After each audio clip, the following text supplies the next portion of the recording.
Dumating na palang aking order. Ayan guys, papakita ko sa inyo, i-share ko sa inyo kung ano ito. Excited na ako. Yung kung ano man yung na-expect ko sana. Totoo nga kasi nga nakita ko siya sa video.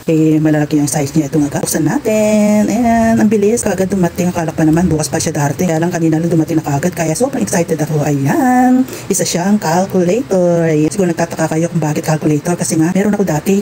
Yung nabagsakan ko siya, hindi na siya gumagana. Siguro dahil sa tagal na siya, kaya kailangan talagang palitan. Yung ang laki rin pala. Akala ko maliit lang siya. Grabe, ganyan ang size ang binili ko. Pero mo, binili ko yun 200 plus. Ito magkano lang guys, napakamura lang. Hindi ko akalain na makakabili ka pa ng ganito na maganda pa. At saka talaga really, murang-mura solar pa siya. Ayan, ang ganda niya. Ang ganda yung pagkakulay talaga. So, may salamat, may calculator na ako din kasi gamitin siya talaga guys. Kailangan ko to. Kaya madali ako nag-order talaga nung nakita ko na mura pa siya. Sana ganun din yung in-expect ko na malaki siya. Totoo nga naman, malaki pala siya. Ayan, i-try natin, lalagyan natin ng battery para sigurado. Diyan na lang, may extra akong battery. Napaka talaga ganda nga, mura pa. Hindi ko na-expect talaga. Grabe, malaki na pala yan. Papakita ko sa inyo, clear na clear talaga yung mga numeros. Ayan.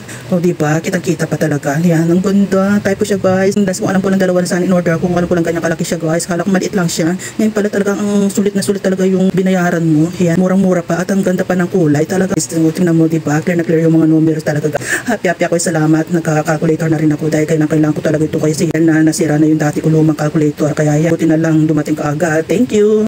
Bye everyone.